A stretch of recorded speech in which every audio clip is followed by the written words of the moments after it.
Hey gang, what's the scariest thing you can think of? Maybe it's spiders, maybe it's serial killers, maybe it's anthropomorphic stuffed animals invading your commander table. Well, whatever you're scared of, it pales in comparison to a commander that can kill you in just one hit. Welcome to Head Games.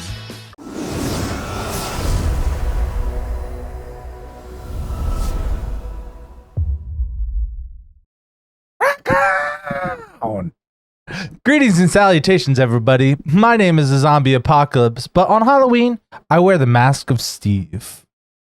Hey there, gang. I'm Jeterek, super excited about spooky season because it means the mosquitoes go back to hell where they belong. This year, I'm dressing up as Tim. Oh, sweet. That's a pretty cool costume you got on right now. Mm-hmm. Thank you for joining us today on the Head Games Commander podcast, where we spotlight some of our favorite commanders from the Magic the Gathering. Before we get started, we would like you to hit the like button, subscribe, do all the fancy YouTube things, do the podcast things. If you're listening to us on all the Spotify's and stuff like that, it would really mean a lot for us. And Tim, who are we shining our spotlight on today? Today, we are spotlighting Phage the Untouchable. In this episode, we'll describe the deck strategy, we'll share what we love about the commander, and we'll highlight some of our favorite cards in the deck. So this deck was built by our friend Zombie Apocalypse over here quite some time ago. You might call it one of his signature commander decks. Mm-hmm. Phage was originally printed in Legions. It got a sweet new treatment in a 2023 Secret Layer that I recommend everybody check out. It is a pretty amazing treatment of the card. So to start us off today, I'm going to ask Zombie to kind of showcase the commander, tell us what it does, and then tell us a little bit about the Rule Zero conversation, what that might sound like. All right. Our commander today is Phage the Untouchable. It is a 7 mana, 3 and 4 black legendary creature avatar minion. When Phage the Untouchable enters the battlefield, if you don't cast it from your hand, you lose the game. When Phage deals combat damage to a creature, destroy that creature. It can't be regenerated. And when Phage deals combat damage to a player, that player loses the game. but wait, Zombie, doesn't casting Phage from your command zone mean that you lose the game? Yes, it does, Tim, and it wouldn't be the first time that has ever happened. It won't be the last time that it happens, but there's ways around it, and that's what this whole episode's about. It is. So the Rule Zero for this deck is the deck is silly, but it's got some powerful things behind it. There is game changers in the list, so it is a 3. Most of the game changers are just like the tutors that help me get to the pieces that I need, and then Bolus of Citadel, because I'm mono black. You have to run Bolus of Citadel. I think it's a rule. You have to. Mm-hmm. It's in the fine print. It is in the very fine print. So I think when I tell people like it's silly, it can win. It's hard for me to win, but it's hilarious when it does. Anyway, so now we're gonna talk about the strengths and weaknesses of the deck. And since I decided to talk about the Rule Zero, we're gonna have Tim go ahead and let us know what his strengths and weaknesses are from seeing me play it all weekend in Magic on Atlanta. It's true. I saw it a bunch of times, and I've seen the deck over the years too. I've seen it change as well. So what I love about this deck is that if you have never played against it before, it's like play patterns are very confusing, which is it's advantageous. If you are playing this commander at a casual table, obviously people look at it and go, well, if that commander hits me, I lose, but you lose if you cast it. So they may not know, if they don't have the like pseudo encyclopedic knowledge that we do, they might not know what cards you're going to have. So it really it creates scenarios where their threat assessment is incorrect Right. because they don't know what to target. And obviously, if you listen to this video and watch this video today, you might get a couple of clues as to what's very important to target when you're playing against this deck. But I really also think that the threat of winning out of nowhere creates, again, confusion and difficulty for the opponents to make the right play. And so they might be really cautious about what they hit on your side. Right. So As far as yeah, as far as weaknesses go, you kind of already highlighted some of them. You have to be set up just right in order to win. Certain answers really shut the deck down. So it has all of the mono black failures, I think, or the shortcomings of mono black, in that enchantment removal is very limited. Artifact removal is practically non-existent. So there are answers or things that are going to slow your game plan down that are going to be very hard for you to deal with if you're piloting this deck. And because it is kind of a combo deck, it's sometimes hard to make the right choice, I think. And I've just seen that happen in a lot of games where it's like you have so many open lines. What direction do you go? I would actually argue that it's very hard to pilot and very hard to play against, which makes, a strength and a weakness. Right. So to kind of further on your point, this deck has a lot of tutors in it. And when you can search for any card you want, knowing the right card to search for is really, really difficult. And we have a good example of that in a gameplay video that we're going to be uploading here very shortly. Demonstrating that, because like when I'm personally playing with lots of tutors, I don't want to tie up a lot of people's times looking for the perfect card or finding the perfect line. So I'm like, oh, I have this line in my mind, and forgetting certain pieces that are on the board, and it is to my great downfall.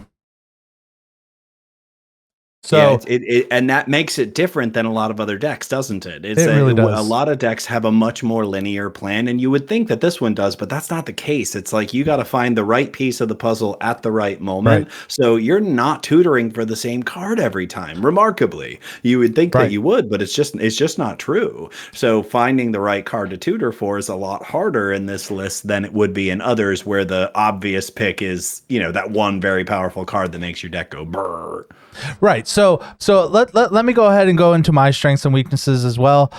So this deck does a really good job of looking like it's not doing a whole lot, and then all of a sudden I have a lethal threat on the board.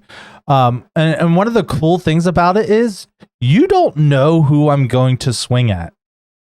So it's like, I don't know, do we let it live because it might not come for me? It's true.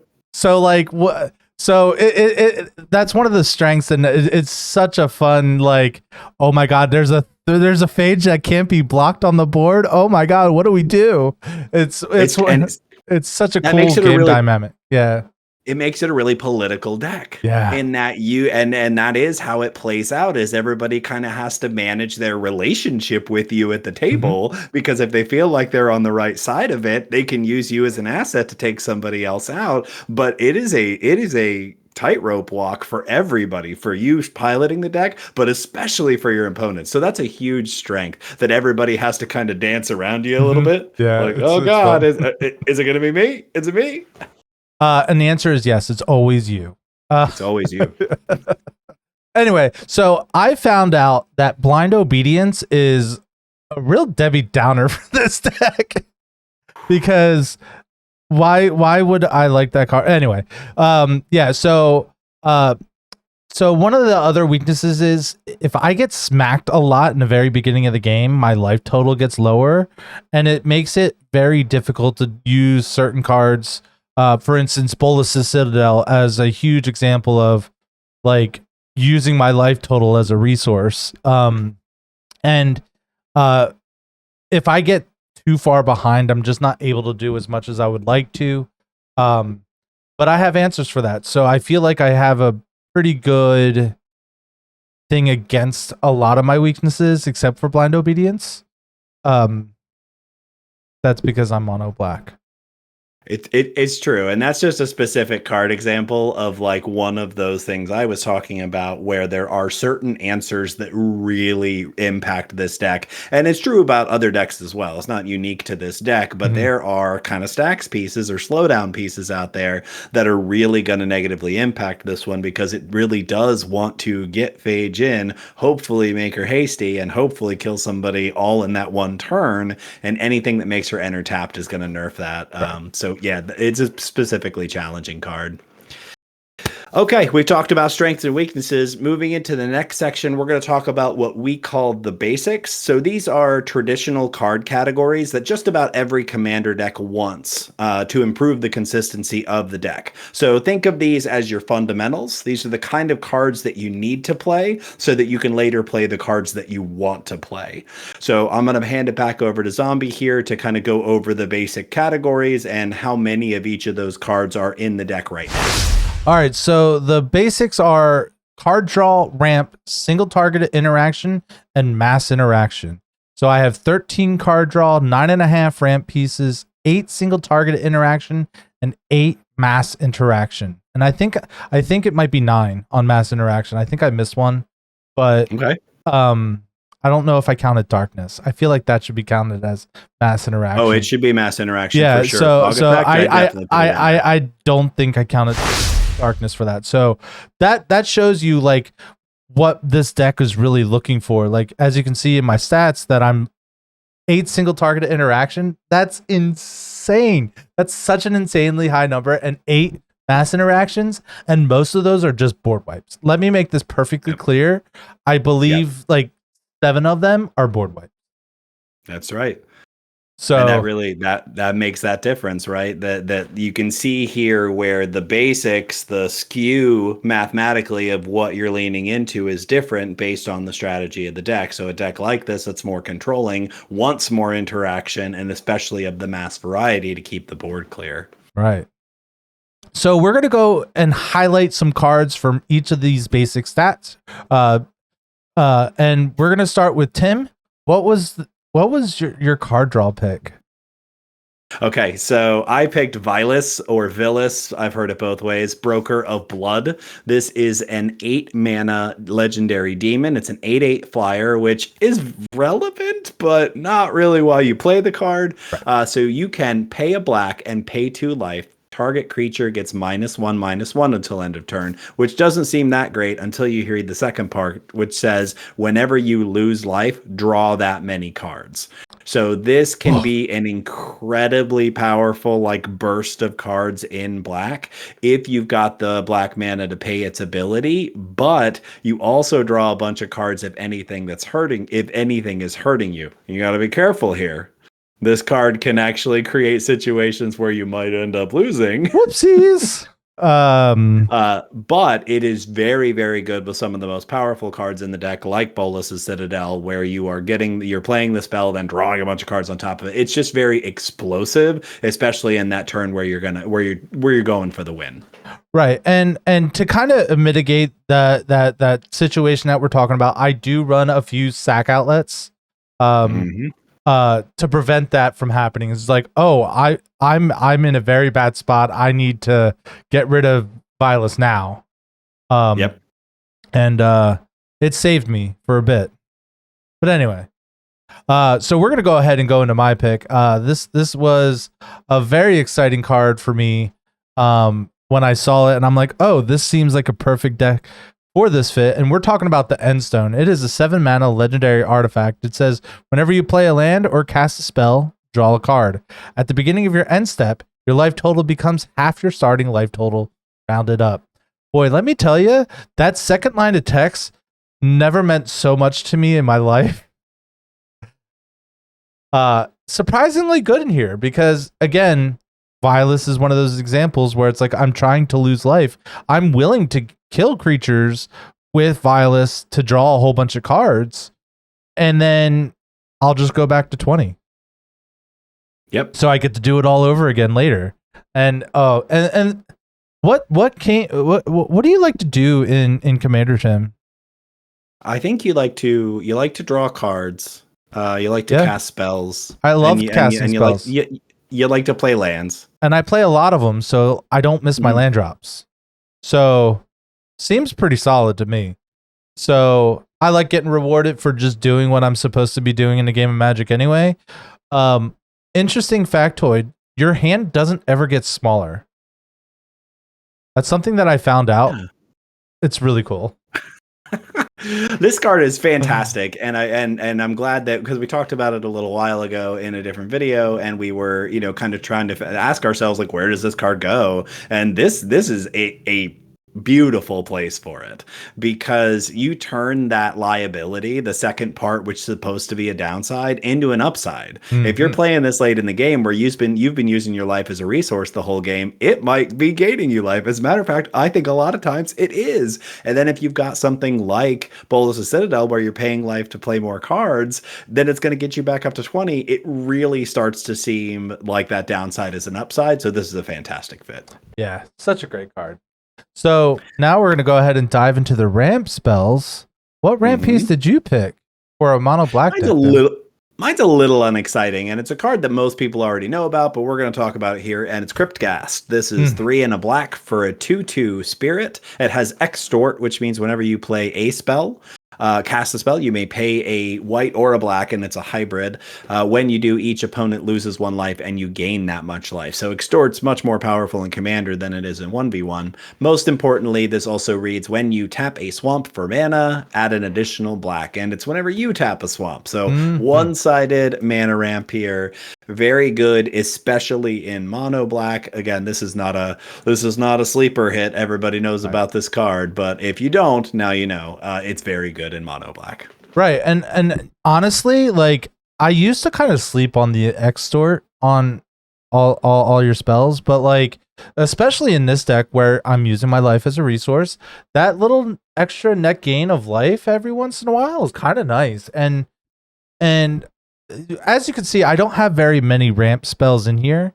Is because I have ramp spells like this where it's like it's turning my mana, cranking it to 11, right? I don't necessarily Mhm. need a whole bunch of arcane signet and soul rings or like mind stones. I like there's only 3 like traditional mana rocks in this deck because like I get to search for it. So I'm going to search for the Mhm. best one that I need at that moment. And boy, let me tell you, I've had a lot of fun with Cryptghast on the board. And it works really well in this deck. It's interesting. So you said that because it just occurred to me that we were talking about you tutoring earlier, and I think that your pick in this category is one of the things you tutor for the most. So what's your ramp pick? So my ramp pick is one of my favorite cards when it first came out. Was Extraplanar Lens. It is a 3 mana artifact that says imprint. When Extraplanar Lens enters the battlefield, you may exile target land you control. Whenever a land with the same name as the exiled card is tapped for mana, its controller adds 1 mana of any type that land can produce. So I intentionally run snow covered lands for 2 cards. One is this card, and the second one we will actually be talking about later. Um, so what this says, it does what Cryptcast does. I have to exile a land to do it, but it's just for me. And I mean, the random person that might run snow covered basics in their deck too. So I love this card, and I love every opportunity I get to play this. And this really only works in monocolored. Yeah, and this is another one of those examples where it's like if you're relatively new to the game, you might not be familiar with this card, but especially in a color that doesn't get fantastic ramp, this is very, very good. And the trick is, if you play with all snow-covered basics, the likelihood that somebody else at the table is going to be playing with that same card is almost nothing. It will happen, but I don't know that it's ever happened while we've been playing, Right. while I've watched you play this deck. So very, very low odds that you're going to be playing against it, which means it's another one-sided ramp spell that's making many of your lands tap for an additional mana. So extra planar lens, excellent pick. Funny story that you mentioned that. So I intentionally put at least one snow basic in. If I'm having multiple basics in, I intentionally put one snow basic in for stuff like this. So you are the person trolling you. Yes, I am. And it's amazing. So now that we've talked about ramp, we're going to talk about single target interaction. And Tim, I have to say this ahead of time. Chef's kiss for the card you picked, because Hmm. this isn't something you ever see, and there's multiple reasons why I run this card. But go ahead, Tim. Tell me your pick. So the card is Withering Boon. This is from Mirage, and it's only been printed once. So again, you're talking about a card. I can't even read the date on that card. 95, I think. Something like that. Yep. Yeah, it is an incredibly old card that you do not see a whole lot. It's an interrupt, as a matter of fact, which doesn't exist anymore and is now an instant. So I'm going to read you the oracle text of this instead of what's on the card. As an additional cost to cast this spell, pay 3 life. Counter target creature spell. 1 and a black. So one of the main reasons why I run this card is that I have ways to get creatures from my graveyard to my hand, and I will intentionally counter my own Phage, because then I don't have to worry about the enters trigger if it's countered, right? Like, but the way I have to do it though, I have to be very careful. I have to hold priority. I can't say, hey, does anyone have a response to me casting Phage?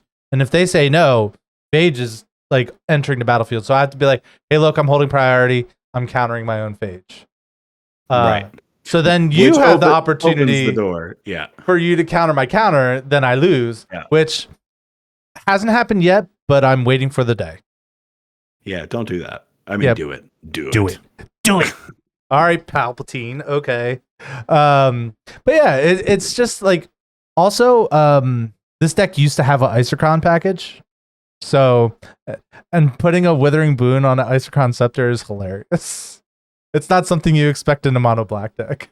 It's not, and really having a black counter spell, and I think there is more than one, but this one in Yes. particular, like, people aren't necessarily playing around this. They're really not, because black can just destroy creatures, but being able to counter a creature instead means they don't get the enters the battlefield effect or any other kind of incremental benefit they get. So sometimes this is actually way better than just waiting for the creature to enter, and it also kills and counters indestructible creatures. That Yep. there's a lot of other things that this is potentially going to take care of. You got the extra benefit of being a little bit of synergy with your commander, which might let you jump through the hoops to get your commander onto the field.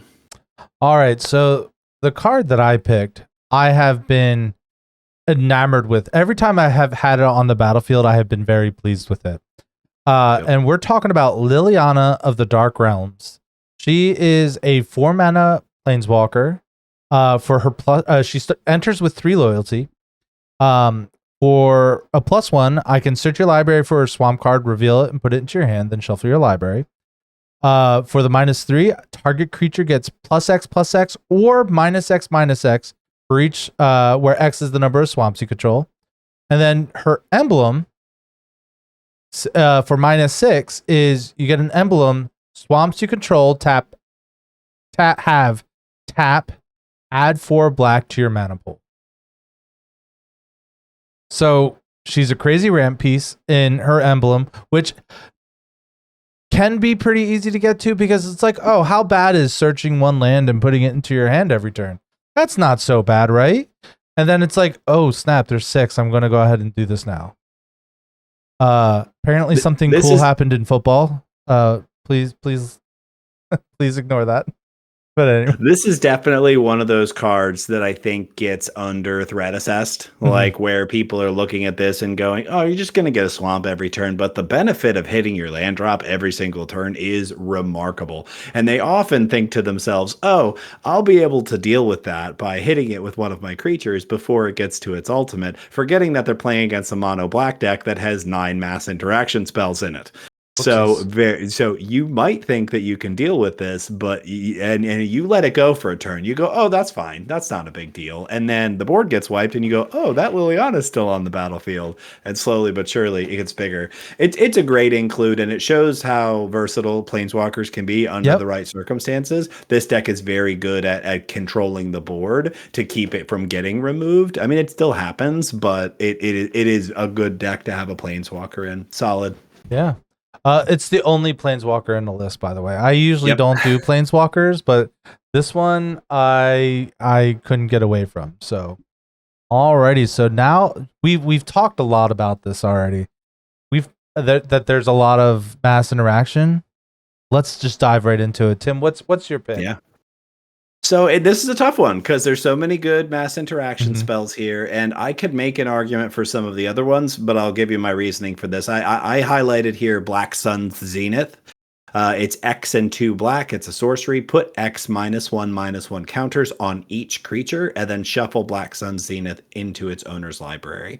So you might say to yourself, this is a non-bow with Bolus of Citadel. Mhm. But what I like about it is that there is a very real chance where you get this more than once. Well, There's a very real chance where you use it and it gets shuffled back into your library and you draw so many cards that you get to it again. The -1/-1 counters on each creature means you don't even need to destroy everything. You just need to make it so people aren't hitting you as hard or get everybody's power down to 0.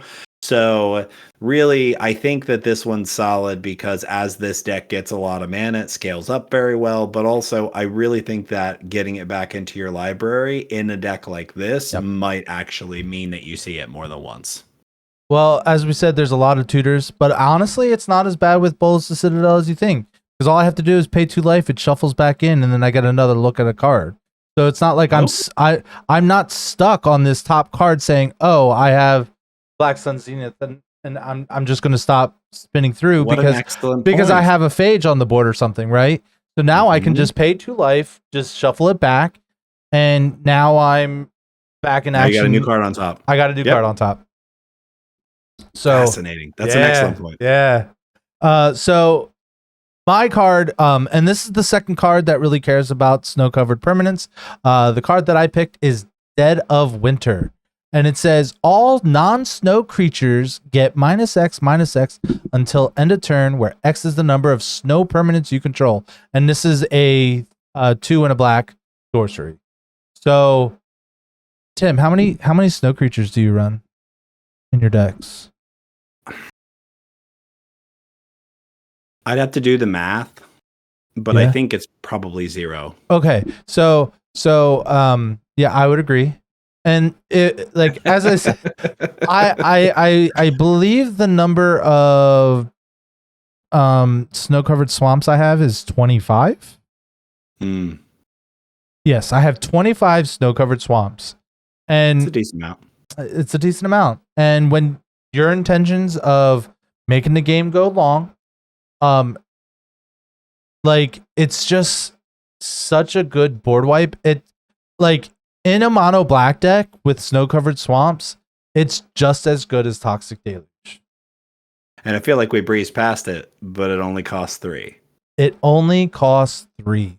Yeah, it's only 2 and a black for this card. So if you chances are early in the game, it's -3/-3 easy because you have some non-basics in here. But I course. think you often get to 3 by turn 3 or 4, Oh, of no course. problem. And then late in the game, it's -7/-7, -8/-8. And then It with is absolutely Liliana putting all those snow-covered swamps into my hand and all those wonderful things. yeah. Like there's just a lot of things that work really, really well with Dead of Snow. So if you are playing mono black, please run snow-covered swamps and run this card. It's amazing. And the best part about it is it's like $1 card. Like it's Yeah, not it's nice and expensive. So Okay, moving on. Our next section, we're going to talk about the more advanced categories of the deck, what we like to call deck objectives. So every deck's got a strategy, kind of a game plan. I got to get from point A to point B to point C. So we like to break down what point A, point B, and point C are so that you can get a sense of what the idea behind the deck really is, more than just put good cards in it. So Zombie's going to outline the 4 broad objectives of the deck, and then we're going to spend some time going back and forth and talking about the cards that we really think fulfill those objectives in the most meaningful or sometimes hilarious ways. yes. So the first objective is survive the game. The second objective is to get all my pieces. The third objective is to survive Phage being cast. And my fourth objective is to get Phage through to your face. So, we're going to go ahead and rock on. And Tim, tell me, what's the card you picked for surviving the game?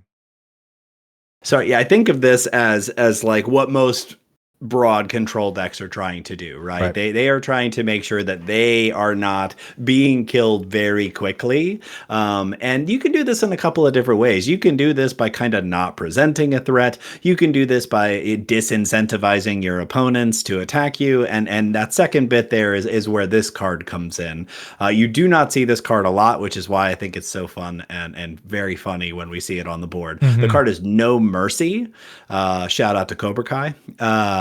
2 and 2 black for an enchantment that reads, whenever a creature deals damage to you, destroy it. And I want to highlight here, because this mattered in the game that we just recently played with this deck. It says when a creature deals damage to you, not combat damage, damage. Just damage. Just damage, which really matters depending on what your commander is doing. So if you have a commander that incidentally does damage to all your opponents, No Mercy is going to kill that commander. So please, please pay attention to this card. Tread carefully. Man, every time that I have this, so what I like about this most of all is that it's that deterrent. It gets people from stopping and attacking me. Now, don't get me wrong. The best way to deal with this is just kill me, so then your creatures wouldn't die anyway. But stopping that chip damage early on is exactly what this card is doing, and it does it very, very well. A lot of fair decks are looking to do just that, to chip away at everybody's life totals over the game, and this really it stops that entirely. I'm not going to be able to swing in with my early flyers and get a little bit of damage in on you because they're just going to die in the process, which also means that I'm going to prioritize hitting other people. Because if I want to be attacking other people and to get any kind of triggers, I'm not going to attack you because my creature's going to die. So it is like, because it's an enchantment too, it's like it really stops creature decks in their immediately, unless they have a way to remove it. So do you know there's another really good way for me to deal with creatures in this deck? Did you know that, Tim? Mm-hmm. Yep. In fact, it's the card I want to talk about. Card I want to talk about is Lethal Vapors. Let me tell you, this card is hilariously amazing. It is a 4-mana enchantment. It's 2 and 2 black. Whenever a creature comes into play, destroy it. And then pay 0, destroy Lethal Vapors. You skip your next turn. Any player may pay this ability. So there's a couple ways that I can play this. Since I generate a lot of mana, one way I can do this is wipe the board, play Phage, and then play this afterwards. Or it's turn 4, turn 3, and I play Lethal Vapor and say, you guys have fun. I only run, I believe, a total of 12 creatures in this deck list. Mm-hmm. Let me double check that. 14 creatures in this deck. Jeez. Good luck. I'm not paying the 0. Yeah, this is another one. And again, folks, this is a real reason to pay attention and play enchantment removal in your deck. Because if you're not loaded and ready for a card like this, it may absolutely stop you in your tracks, and then you may have to be the person who skips your turn to destroy this, so that everybody else has a chance at actually playing the game. And that's a whole lot of not fun for you as a player. Ask me how I know. Tim, how do you know?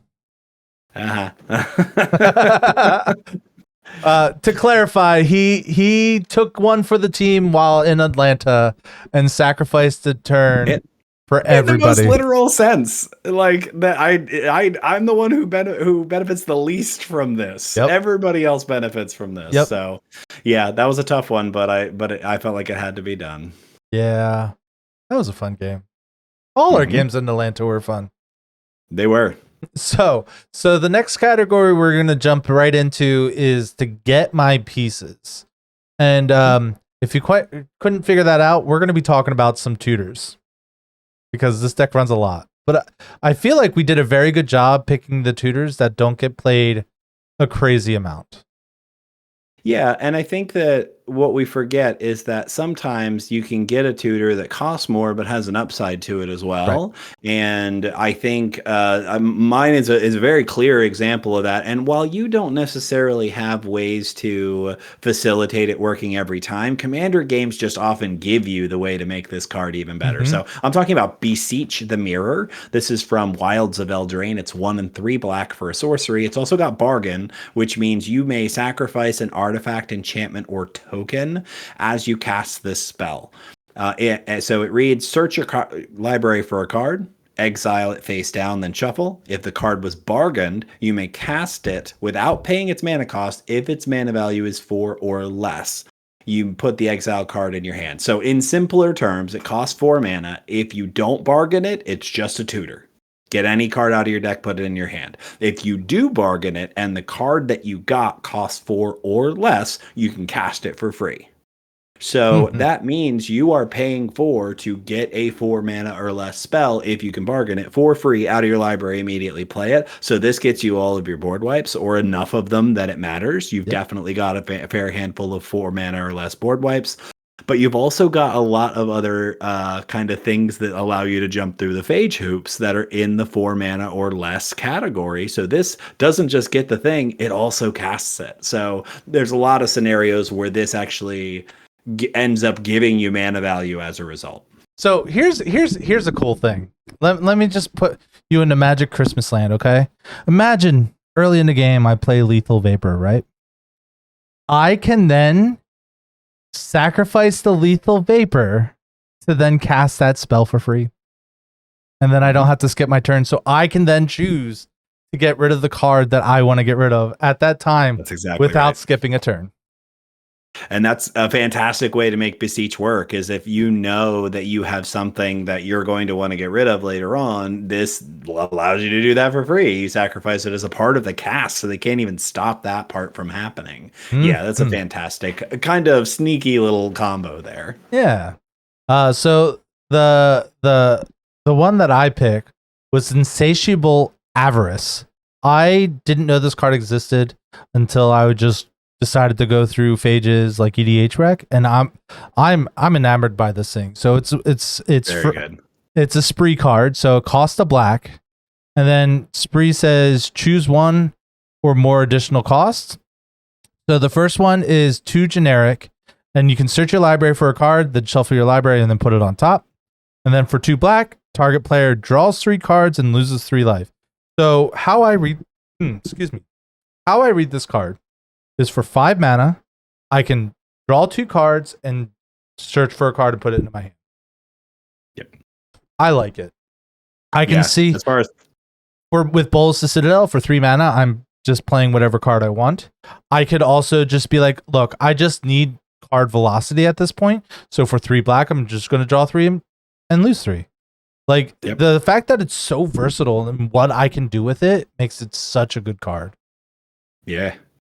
And I do want to draw your attention to one other thing that this card was doing in standard up until the most recent rotation. So also in the deck, but not mentioned in any of our other areas, is Shieldred the Apocalypse. And so when Shieldred Apocalypse is punishing your opponent for drawing cards, and it does 2 damage for each card that they draw, comboed with this, you can actually sling.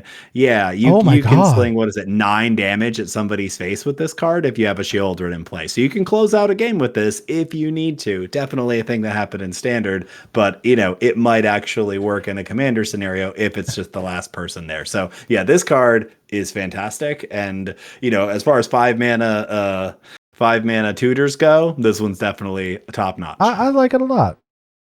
Alrighty, so now that we've got my pieces with these tutors, so we're going to survive Phage's enter the battlefield trigger. So Tim, what's the card that you picked? Anybody who's building this deck ought to spend a lot of time looking at the various different ways to kind of cheat Phage into your hand, into your graveyard, from the command zone into your hand, like to kind of get around that clause. It's easier than you think, but you do need these other pieces to do it. So this is the kind of hoop that you have to jump through to make Phage playable. One that is both inexpensive to cast and, as far as I know, also not particularly expensive to purchase. Maybe I'm wrong about that. Is Netherborn Altar. This is 1 and a black, and it reads, it's an artifact. It says, put a soul counter on Netherborn Altar, put your commander into your hand from the command zone, then you lose 3 life for each soul counter on Netherborn Altar. So repeatable way to get Phage into your hand. You're just losing life, kind of, instead of paying the commander tax.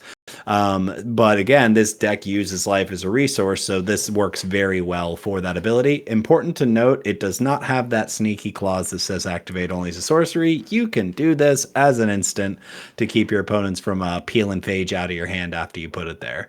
So really solid 2 mana, low investment, low opportunity cost, does exactly what you want to get Phage into your hand. Also, Magic Christmas Land, I can search it after Phage is in my hand. Because usually I don't You can sacrifice it to beseech the bearer. Yes. Because it's an artifact. Absolutely. I don't necessarily I have other ways to get, creatures from my graveyard to my hand. So if she dies, a lot of the time I can just leave her in the graveyard. So I don't necessarily need to beseech or to put her back in my hand a second or third time. Not saying that that's always what's happening, but choices that I have, right? Right. So the card that I picked, this one's a fun one. I didn't know this card existed until a couple of days ago. And it is called the Golden Throne. It is a 4-mana artifact, legendary artifact. It says, if you would lose the game, instead exile the Golden Throne and your life total becomes 1. And then I can tap, sacrifice a creature, add 3 mana in any color combination. So it's a cool little mana rock that is really good at sacrificing elephants, apparently. Yeah, it does do that. We've seen it. It also sacrifices other things too. But this one's tricky because putting my life total at 1 can be scary. Because someone just, looks at me wrong and I die. But I also have a Phage on the battlefield. So I get to do some cool stuff. So I try not to rely too heavily on the first ability as much, but it's also a good safety net. And especially with the deck that runs as slow as this, just having this on the battlefield and be like, oh, dang, you had me dead, but I get to live one more turn. Yeah, it's wild that it kind of just has that baked into it, but it turns out that's a sacrifice outlet, even though it's not, infinitely repeatable. You only get to do it once each turn, but it's still very relevant to what you are trying to accomplish. Yeah, this is a solid include. It's a newer card. It was in the Warhammer 40K deck. It always makes me think about toilets, but it turns out that it's not really a crappy card. It's quite good, as a matter of fact. Yeah, it's not the porcelain throne. Oh, it's the golden I get it. throne. Steve, what happens if your life total becomes 1, but you have the end stone in play? My life total becomes 20 at my end step. Interesting. What? No way. You're telling me there's combos in this deck? Oh my god. I love that so much. I don't know why. I just do. And listen, again, we know we're in Magic Christmas Land, but that's where we live, okay? We're Christmas enthusiasts, okay? Well, okay, look. With as many tutors as I run, Magic Christmas Land is just 2 tutors away. That's all I'm saying. And it's really like, if your opponent's resources are down, like if their shields are down, there's a very real scenario where you have the end stone out and you've got the Golden Throne and you cast Phage, it loses you the game, puts you at 1, and you go back to 20. That's only 3 cards. That's not like a and one's in my command zone. And one of them's in your command zone. That's a 3-card combo that gets your commander into play, prevents you from losing the game, and you are none the worse for it. Maybe even better for it. Because I drew cards. That's right. Because I drew cards. Right. It's amazing. Yep. Mm-hmm. Oh my gosh. So I didn't even think about that. That's amazing. It is. Alrighty. So we're going to go ahead and talk about the next objective, getting Phage through. So Tim, you picked a good one. Why don't you go ahead and tell us about it?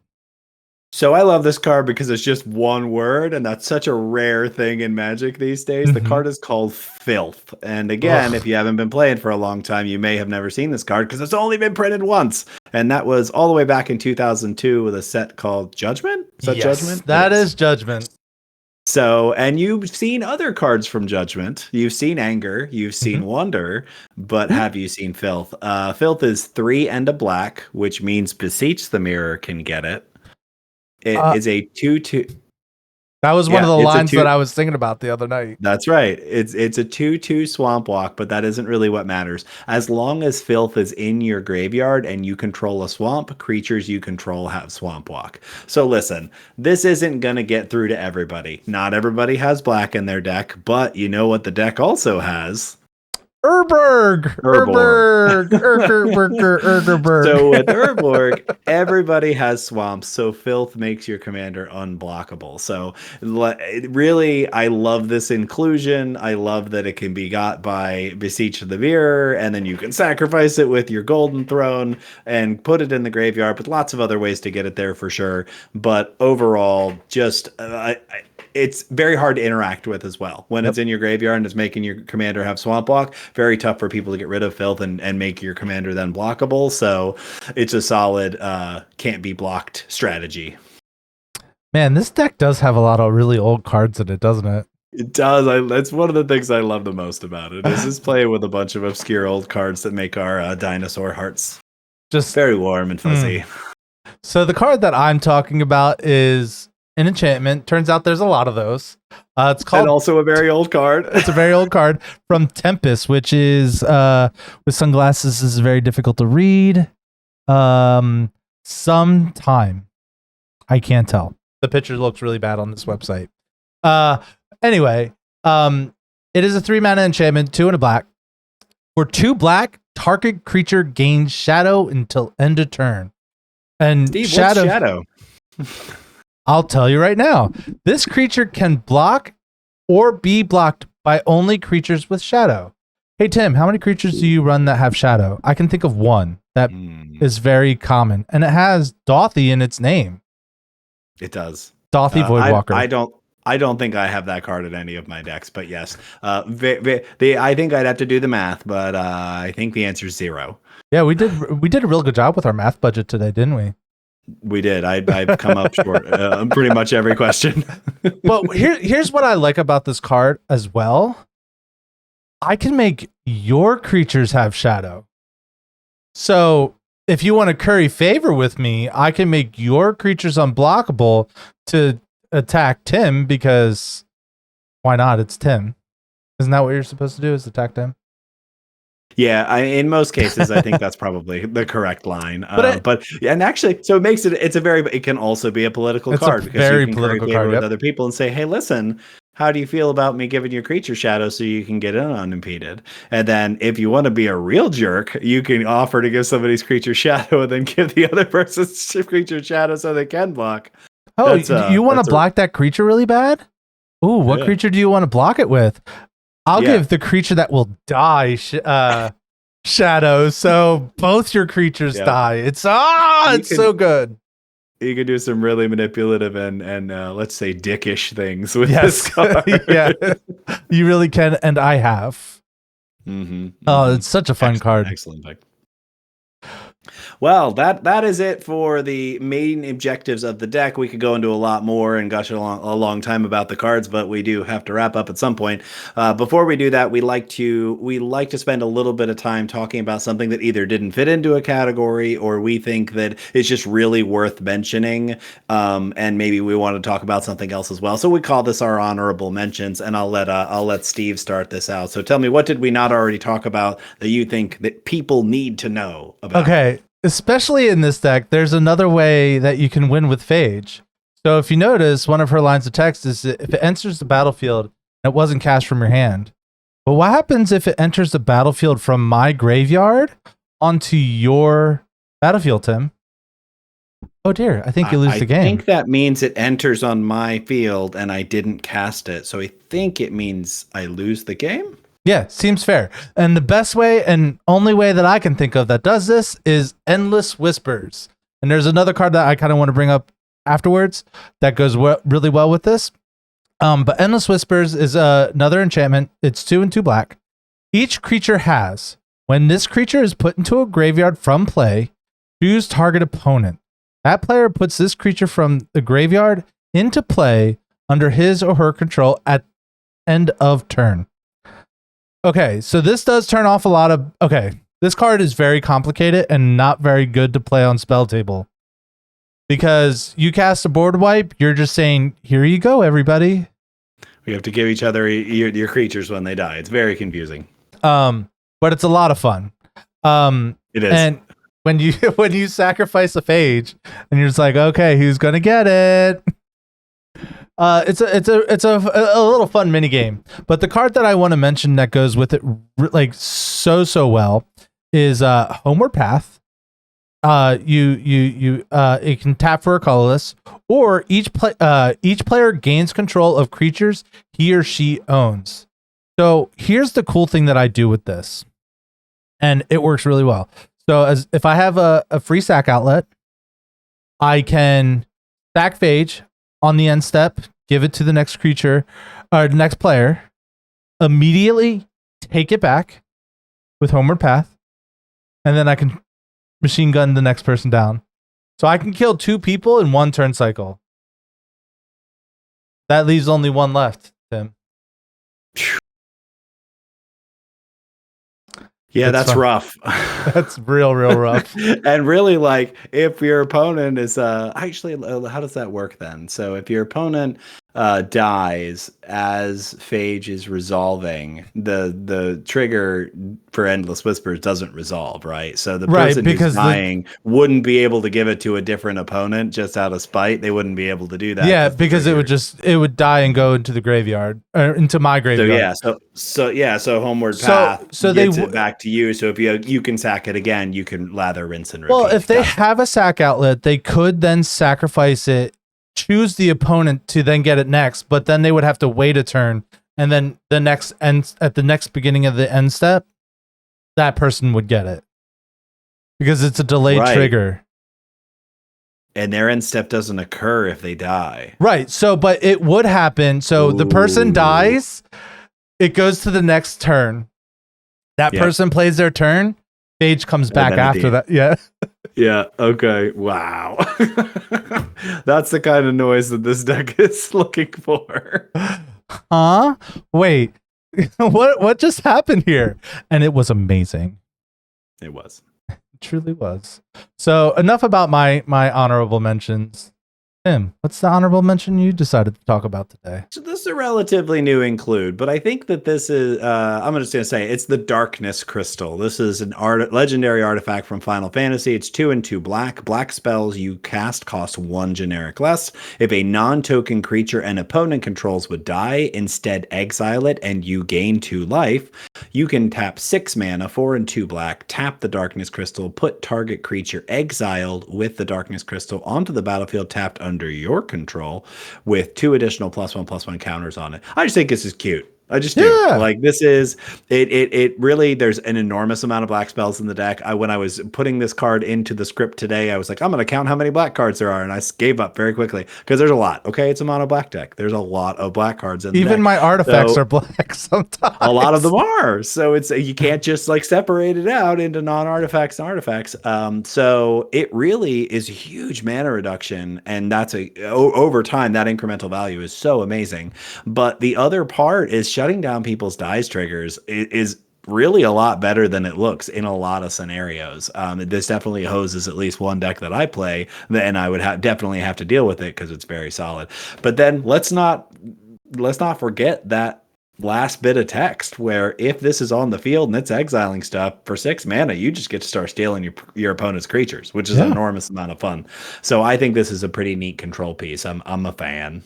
Yeah, I like it a lot. I was having trouble finding opportunities to cast it because I had it in my hand for most of that game, but I just never had that like huge opportunity to like really get it onto the Yeah, I could see battlefield. that. I see this as a pretty excellent turn 3 play if you've got a turn 2 mana rock. Yeah. Like this or even like if you've got Soul Ring on 1 and this on 2, you are absolutely hyperspeed at that Oh point. yeah. Like so I just see this as a kind of really lurch forward mana advantage, but all the rest of it is meaningful as well. I just think Yeah. it's a neat include. Alrighty. So now it is time for us to talk about cards to consider to put into the deck. And because we just want more time to gush about cards, and this is how we're going to do it. Yeah. So, Tim, what's the card that you picked? This is an enormous amount of fun, and just for the listener and viewing audience, I did not tell Steve in advance what card this was going to be. I don't know if he noticed what I had picked before. I am reading the card as we speak. So okay, the card is Eye of Nidhogg. This is from Final Fantasy Commander. It's 2 and a black. It's a legendary enchantment. It reads: Enchanted creature is a black dragon with base power and toughness 4/2, has flying, death touch, and is goaded. When Eye of Nidhogg is put into a graveyard from the battlefield, return it to its owner's hand. Oh, that's so funny. So you see what it does, right? Yes. So you could slot this into a single targeted removal spell. And so instead of killing the creature, I'm just going to point it in a different direction every turn. I'm just going to make sure that it goes somewhere else, that it's going to hit somebody else every single turn. And if the creature dies in the process, I just get the eye back. And then later in the game, if you need it, it makes Phage fly. Yeah, that's pretty dope. Right? That's really dope. I'm interested because this was in the Ishtola in the Esper Final Fantasy Commander build, and it's a really, really inexpensive to buy card. And I haven't seen it actually happen. Like I haven't seen it on a Commander battlefield yet, but I'm very interested to see what it can do, especially in your mono black deck. Oh, that's so spicy. I like it a lot. Oh, that was so cool. I'm so glad you picked that card.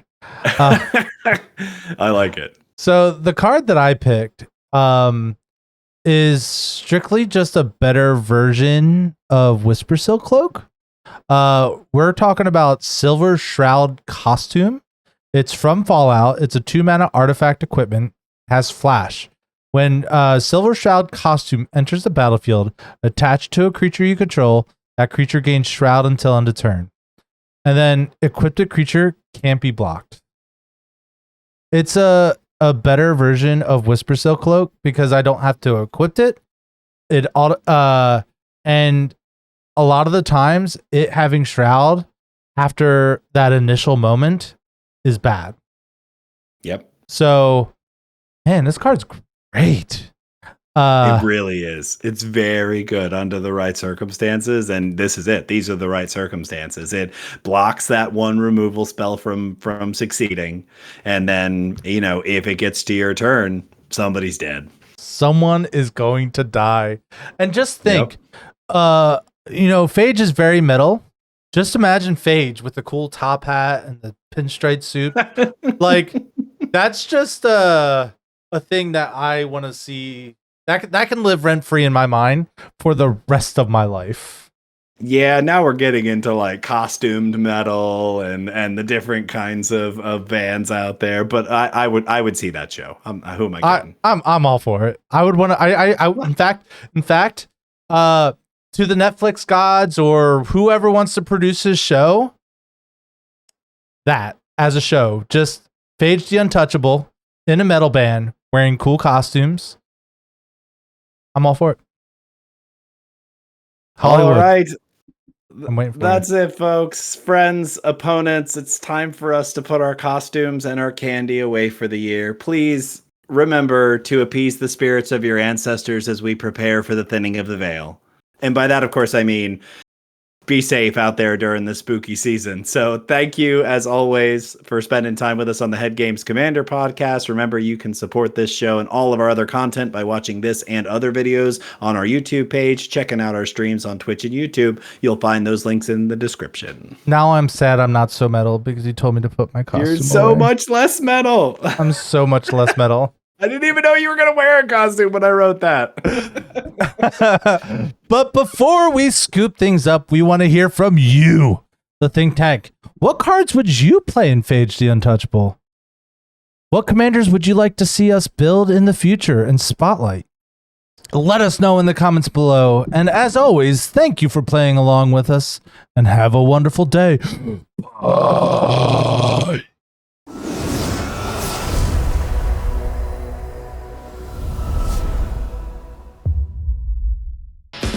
Hey folks, thank you so much for listening, and don't forget to hit that subscribe button.